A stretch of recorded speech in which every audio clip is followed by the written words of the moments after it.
Subscribe and like Digital Khabri for more updates. देश में corona के मामले 2 लाख से अधिक हर दिन आ रहे हैं। महाराष्ट्र में भी 60-62 हजार का आंकड़ा है। महाराष्ट्र में और देश में ऑक्सीजन की किल्लत है, साथ ही साथ रेमडेसिविर की दवाओं की भी किल्लत हो गई है। हम लोगों की मांग पर केंद्र सरकार ने जो इस दवा के निर्यात वाले जो यूनिट थे उनको निर्यात पे पाबंदी लगाने का काम किया। जो एक्सपोर्ट ओरिएंटेड यूनिट थे 16, वो लोग दवा विदेश में निर्यात नहीं कर पा रहे हैं। वे लोग सरकार से परमिशन मांग रहे थे कि हमें देश के भीतर बेचने की परमिशन दी जाए।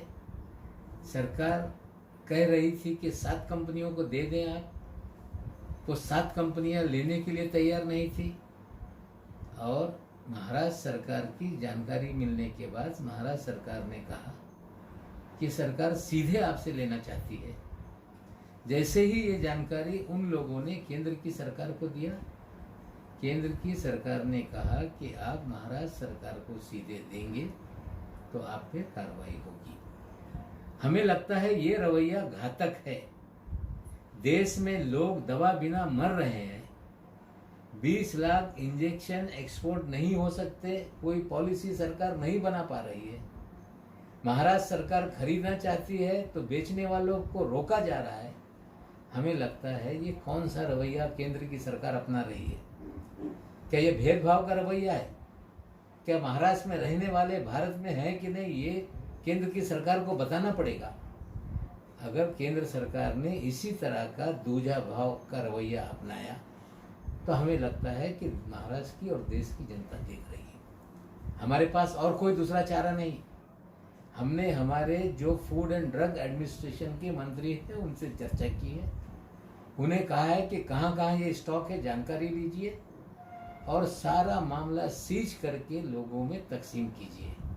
अगर इसी तरह से केंद्र रवैया अपनाएगी तो राज्यों को भी कानून के तहत जो अधिकार है उसके तहत कार्रवाई करके अपने लोगों की जान बचाने के लिए काम करना पड़ेगा। महाराष्ट्र सरकार के मंत्री नवाब मलिक, वे इस आपातकाल में, संकट काल में आरोप प्रत्यारोप और कटाक्ष की घिनौनी राजनीति कर रहे हैं।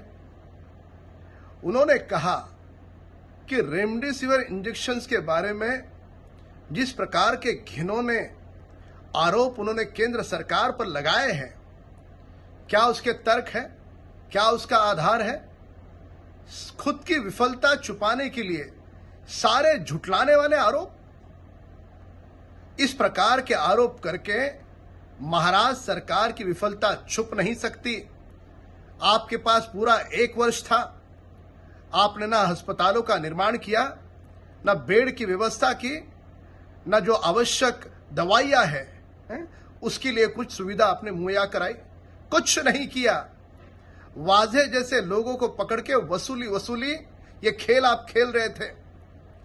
महाराष्ट्र के मंत्री नवाब मलिक, इन्होंने जो कहा उसका वे आधार दे, तर्क दे, अन्यथा महाराष्ट्र की जनता की माफी मांगते हुए वे तुरंत अपना इस्तीफा दें।